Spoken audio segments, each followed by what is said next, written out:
Colonel Gaddafi بچتے تھے۔ Colonel Gaddafi کے خلاف بھی بہت انٹرنل ایک ہوا کھڑا کیا گیا، اور اس کے بعد ان کو سڑکوں پہ گھسیٹا گیا، اور اس میں بھی بعد میں جو اطلاعات آئیں اور بھانڈا پھوٹا، اس میں یہ تھا کہ وہ مقامی لوگ نہیں تھے، بلکہ فرینچ جو ہیں وہ خفیہ ادارے کے لوگ تھے، اور انہوں نے یہ سارا کام کیا۔ کچھ لوگ مقامی لوگوں کو ملایا اور کچھ ان کو، اور اس طریقے سے لیبیا کو بھی کبھی ستیہ ناش کر دیا گیا، جبکہ لیبیا وہ ملک تھا کہ جہاں پہ دنیا کا واحد ملک تھا جہاں پہ بجلی فری تھی، پیٹرولیم مصنوعات فری تھیں ٹوٹل، اور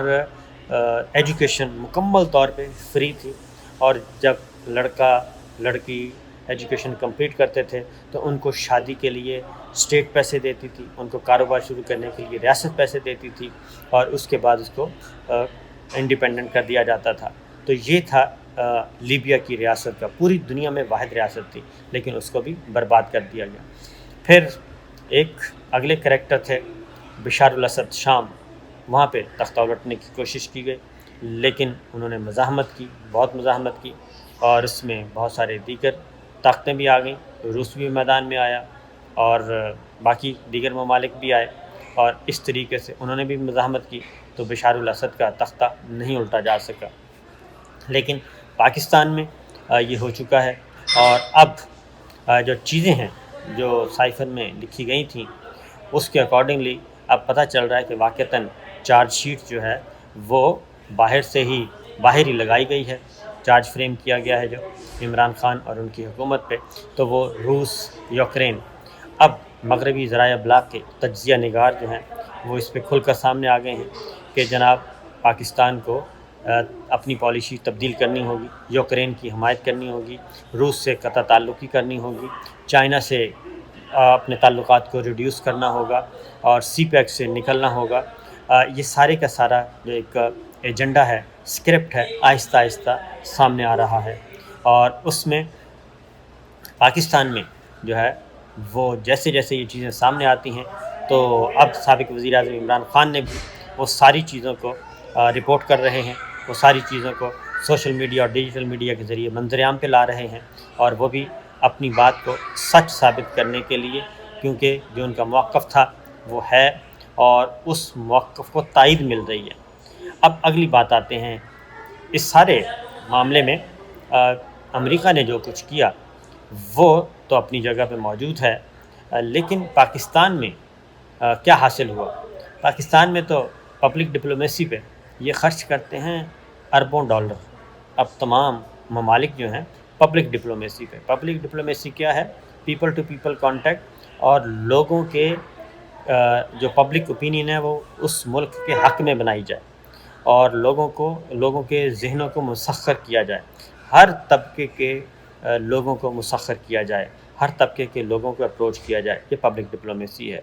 یہ پروفیشنلز کو بھی اپروچ کیا جاتا ہے، یہ بزنس کمیونٹی کو اپروچ کیا جاتا ہے، یہ میڈیا کو اپروچ کیا جاتا ہے، ہر طبقے کو، گورنمنٹ آفیسر، بیوروکریسی کو اپروچ کیا جاتا ہے، تاکہ اس ملک کے مفادات جو ہیں وہ اس کی حفاظت کی جا سکے، یہ پبلک ڈپلومیسی۔ تو یہ ساری کی ساری پبلک ڈپلومیسی جتنی بھی تھی، یہ اس نیریٹو کے بعد اس کا ہو گیا ہے، بھرکس نکل گیا ہے پاکستان میں،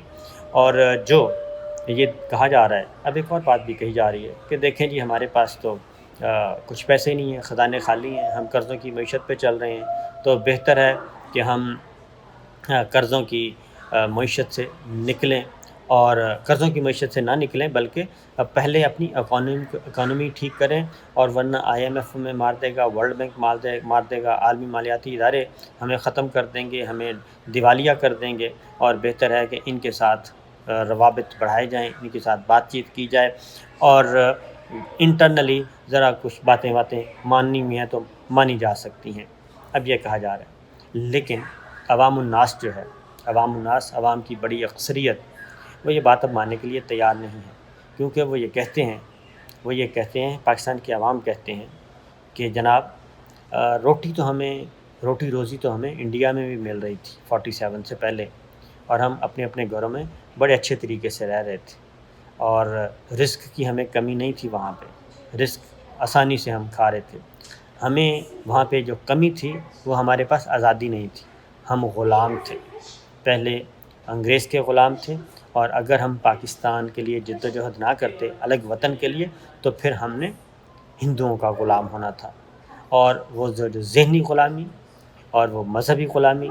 اور وہ اپنی بنیادی حقوق کی غلامی، ہم اس کے لیے اپنی خود مختاری کے لیے، خودداری کے لیے اور سورنٹی کے لیے وہاں سے ہم نکلے تھے، سب کچھ چھوڑ کے، اپنا سب کچھ قربان کر کے وہاں سے نکلے تھے۔ اس لیے ہمیں یہ نہ کیا جائے، کیونکہ ہم نے جوہری طاقت حاصل کی اور وہ بھی ہم نے اپنا پیٹ کاٹ کے کیا، لوگوں نے قربانیاں دی، لوگوں نے اپنی جان مال قربان کیا، تن من دھن مار قربان کیا، لوگوں کے ٹیکسوں سے، پیسے سے،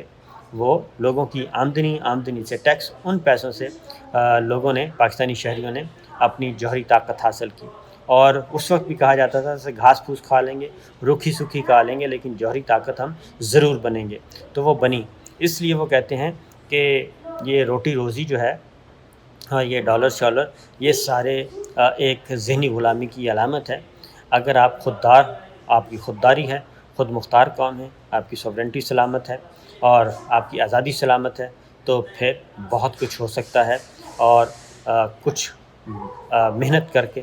آزادی حاصل کی جائے، اور آزادی حاصل کرنے کے بعد ان زنجیروں سے نکلا جائے، اپنی معیشت کو اپنے پاؤں پہ کھڑا کیا جائے۔ قرضوں کی معیشت سے کبھی بھی آپ خوشحال نہیں ہو سکتے، سود در سود در سود، اور ایک عالمی مالیاتی ادارہ کا شکنجہ اور پھر دوسری مالیاتی ادارے کا شکنجہ، یہ پاسبل نہیں ہے۔ اس لیے جناب، آپ اس ساری چیزوں سے نکلیں، اور ہمیں آزادی چاہیے، اور یہی تحریک جو ہے وہ اس وقت پورے ملک میں پھیلتی جا رہی ہے، آزادی کی تحریک۔ لوگوں میں کیوں جوش و جذبہ ہے؟ وہ اس لیے جوش و جذبہ ہے کہ پاکستان کے اندرونی معاملات میں کھلم کھلا مداخلت کی گئی ہے، رجیم چینج کی گئی ہے، اور اب اگلا خطرہ یہ ہے کہ یہاں پہ کوئی خدا نخواستہ